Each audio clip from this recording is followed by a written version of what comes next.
السلام علیکم، میں ہوں عبدالستار شیخ۔ آپ کو تعلیمی اور معلوماتی چینل دا گین فل نالج میں خوش آمدید۔ آج کی ویڈیو پر جانے سے پہلے چینل کو سبسکرائب کریں اور بیل کو آل پہ سلیکٹ کریں۔ ویڈیو کو لائک، کمنٹ اور شیئر کرنا ہرگز نہ بھولیے گا۔ شکریہ۔ سلسلہ ہے ہمارا سیلف اسٹڈی یا ہوم لرننگ، جس میں ہم اردو سلیس جماعت 10ویں کی کر رہے ہیں۔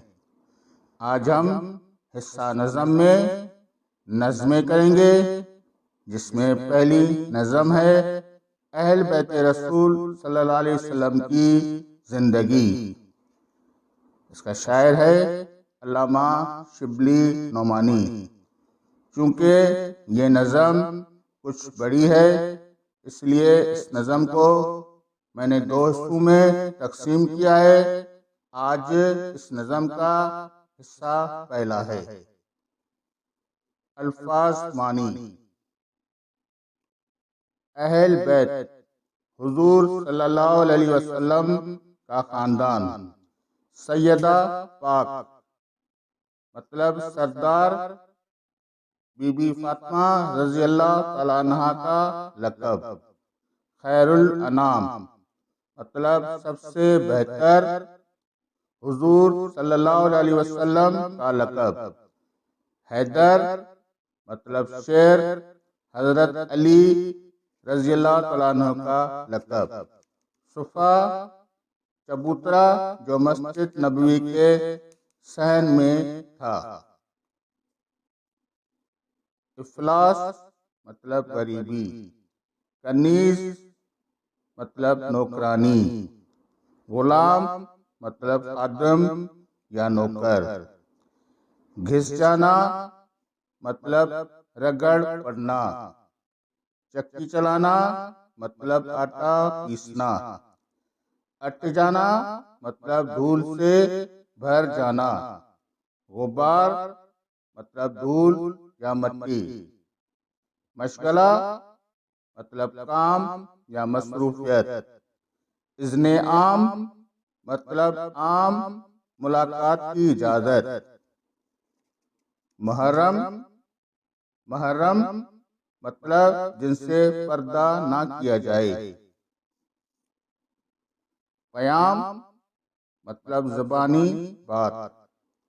ارشاد مطلب فرمان یا حکم۔ ہنوز مطلب ابھی تک۔ مقدم مطلب کسی کام کا پہلے کرنا۔ جرأت مطلب ہمت یا بہادری۔ ادب مطلب احترام یا عزت۔ ماجرا مطلب احوال یا ذکر۔ دختر مطلب بیٹی۔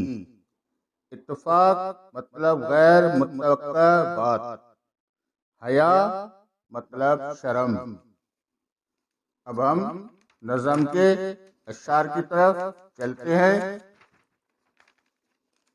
پہلا شعر ہے افلاس سے تھا سیدہ پاک کا یہ حال، گھر میں کوئی کنیز نہ کوئی غلام تھا۔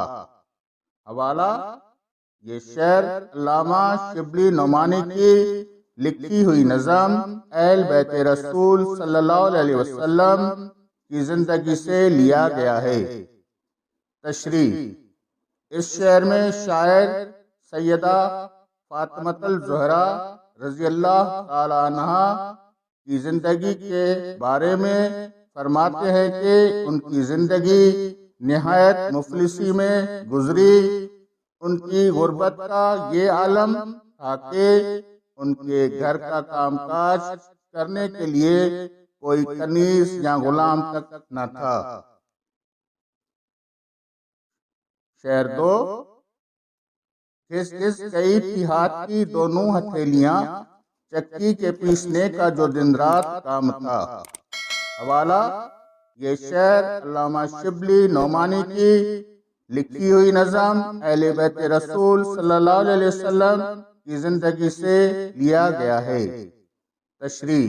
اس شعر میں شاعر سیدہ فاطمہ الزہرا رضی اللہ تعالی عنہ کی زندگی کے بارے میں فرماتے ہیں کہ ان کو خود گھر کا سارا کام کرنا پڑتا تھا، اپنے ہاتھوں سے چکی چلا کر آٹا پیستے پیستے ان کے ہاتھوں کی ہتھیلیوں میں چھالے پڑ جاتے تھے۔ شعر نمبر 3، اٹک جاتا تھا لباس مبارک غبار میں، جھاڑو کا مشغلہ بھی جو صبح و شام تھا۔ حوالہ، یہ شعر علامہ شبلی نعمانی کی لکھی ہوئی نظم اہل بیت رسول صلی اللہ علیہ وسلم کی زندگی سے لیا گیا ہے۔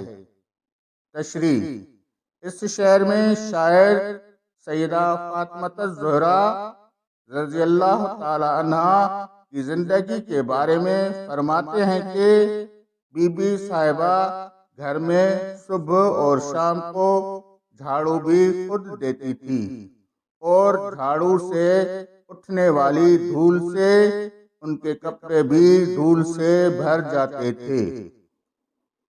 شعر نمبر 4، آخر گئی جناب رسول خدا کے پاس، یہ بھی کچھ اتفاق کہ وہ اذن عام تھا۔ حوالہ، یہ شعر علامہ شبلی نعمانی کی لکھی ہوئی نظم اہل بیت رسول صلی اللہ علیہ وسلم کی زندگی سے لیا گیا ہے۔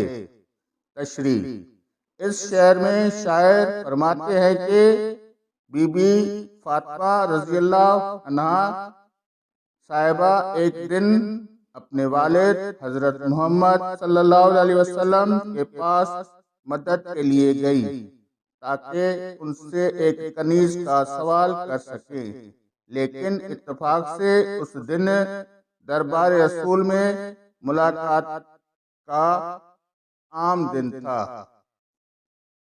شعر نمبر 5، محرم نہ تھے جو لوگ تو کچھ کر سکی نہ عرض، واپس گئی کے پاس حیا کا مقام تھا۔ حوالہ، یہ شعر علامہ شبلی نعمانی کی لکھی ہوئی نظم اہل بیت رسول صلی اللہ علیہ وسلم کی زندگی سے لیا گیا ہے۔ تشریح، اس شعر میں شاعر فرماتے ہیں کہ بی بی صاحبہ نے جب دوبارہ رسول صلی اللہ علیہ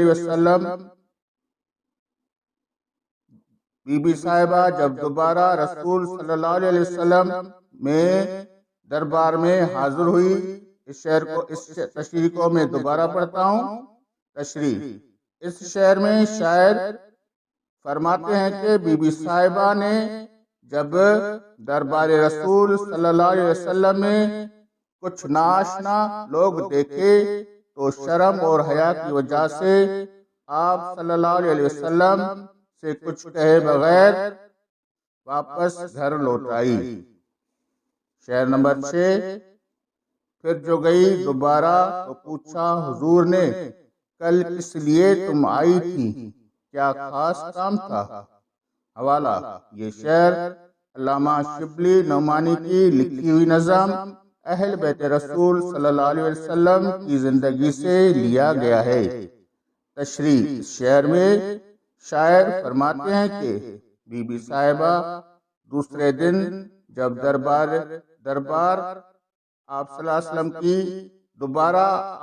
وسلم کی دربار میں گئی تو حضور اکرم صلی اللہ علیہ وسلم نے ان سے پوچھا کہ کیا کل وہ کسی خاص کام سے ان کے پاس آئی تھی؟ شعر نمبر 7، غیرت یہ تھی کہ اب بھی نہ کچھ منہ سے کہہ سکی، حیدر نے ان کا منہ سے کہا جو پیام تھا۔ حوالہ، یہ شعر علامہ شبلی نعمانی کی لکھی ہوئی نظم اہل بیت رسول صلی اللہ علیہ وسلم کی زندگی سے لیا گیا ہے۔ تشریح، اس شعر میں شاعر فرماتے ہیں کہ بی بی صاحبہ سے جب حضور صلی اللہ علیہ وسلم نے کل آنے کا سبب معلوم کیا تو وہ شرم و حیا کی وجہ سے کچھ کہہ نہ سکی، اور ان کے شوہر حضرت علی رضی اللہ تعالیٰ عنہ نے ان کی طرف سے حضور صلی اللہ علیہ وسلم کو سب کچھ بتایا۔ شعر نمبر 8، ارشاد یہ ہوا کہ غریبان بے وطن جن کا کہ صفحہ نبوی میں قیام تھا۔ حوالہ، یہ شعر علامہ شبلی نعمانی کی لکھی ہوئی نظم اہل بیت رسول صلی اللہ علیہ وسلم کی زندگی سے لیا گیا ہے۔ تشریح، اس شعر میں شاعر فرماتے ہیں کہ بی بی صاحبہ کی بات سن کر حضور صلی اللہ علیہ وسلم نے فرمایا کہ مسجد نبوی کے چبودرے پر غریب اور بے گھر صحابہ تعلیم حاصل کرنے کے لیے مقیم ہے اور وہ اپنے وطن سے دور ہیں۔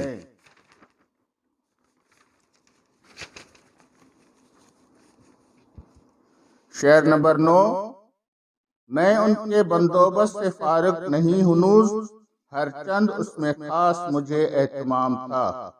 حوالہ، یہ شعر علامہ شبلی نعمانی کی لکھی ہوئی نظم اہل بیت رسول صلی اللہ علیہ وسلم کی زندگی سے لیا گیا ہے۔ تشریح، اس شعر میں شاعر فرماتے ہیں کہ بی بی صاحبہ کی بات سن کر حضور صلی اللہ علیہ وسلم نے فرمایا کہ میں مسکین اور بے گھر صحابہ کے کھانے پینے اور قیام کے بندوبست سے ابھی فارغ نہیں ہوا ہوں، جبکہ مجھے ان کے لیے خاص انتظام کرنا چاہیے تھا۔ شعر نمبر 10، جو مصیبتیں اب ان پر گزرتی ہے میں ان کا ذمہ دار ہوں، میرا یہ کام تھا۔ حوالہ، یہ شعر علامہ شبلی نعمانی کی لکھی ہوئی نظم اہل بیت رسول صلی اللہ علیہ وسلم کی زندگی سے لیا گیا ہے۔ تشریح، اس شعر میں شاعر فرماتے ہیں کہ بی بی صاحبہ سے حضور صلی اللہ علیہ وسلم نے فرمایا کہ غریب بے وطن صحابہ کو بہت تکلیفیں اٹھانا پڑ رہی ہے، ان سب کا ذمہ دار میں اپنے آپ کو سمجھتا ہوں۔ شعر نمبر 11، کچھ تم سے بھی زیادہ مقدم ہے ان کا حق جن کو کہ بھوک پیاس سے سونا حرام تھا۔ حوالہ، یہ شعر علامہ شبلی نعمانی کی لکھی ہوئی نظم اہل بیت رسول صلی اللہ علیہ وسلم کی زندگی سے لیا گیا ہے۔ تشریح، اس شعر میں شاعر فرماتے ہیں کہ بی بی صاحبہ رضی اللہ تعالیٰ عنہ سے حضور صلی اللہ علیہ وسلم نے فرمایا کہ میں سمجھتا ہوں کہ مجھ پر ان غریب اور بے وطن صحابہ کا تم سے زیادہ حق ہے جو کہ بھوک اور پیاس کی وجہ سے ٹھیک سے سو بھی نہیں سکتے۔ شعر نمبر 12، خاموش ہو کے سیدہ پاک رہ گئی، جرأت نہ کر سکی کہ ادب کا مقام تھا۔ حوالہ، یہ شعر علامہ شبلی نعمانی کی لکھی ہوئی نظم اہل بیت رسول صلی اللہ علیہ وسلم کی زندگی سے لیا گیا ہے۔ تشریح، اس شعر میں شاعر فرماتے ہیں کہ بی بی صاحبہ رضی اللہ عنہا حضور صلی اللہ علیہ وسلم کا فرمان سن کر خاموش ہو کر رہ گئیں اور حضور صلی اللہ علیہ وسلم کے ادب و احترام میں مزید کچھ بولنے کی ہمت نہ کر سکی۔ شعر نمبر 13، یوں کی ہے اہل بیت مطہر نے زندگی، یہ ماجرائے دختر خیر الانام تھا۔ حوالہ، یہ شعر علامہ شبلی نعمانی کی لکھی ہوئی نظم اہل بیت رسول صلی اللہ علیہ وسلم کی زندگی سے لیا گیا ہے۔ تشریح، اس شعر میں شاعر فرماتے ہیں کہ اس واقعے سے یہ ظاہر ہوا کہ پاک اہل بیت نے اپنی زندگی کس طرح سادگی اور غربت میں گزاری ہے، اور اس واقعے سے دونوں جہانوں کے سردار حضور صلی اللہ علیہ وسلم کی پیاری بیٹی خاتون جنت کی حالات زندگی کا پتہ چلتا ہے۔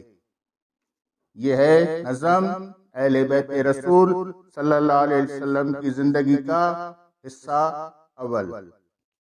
یہ تھی آج کی ویڈیو کو لائک کریں، کمنٹس کریں اور شیئر لازمی کریں۔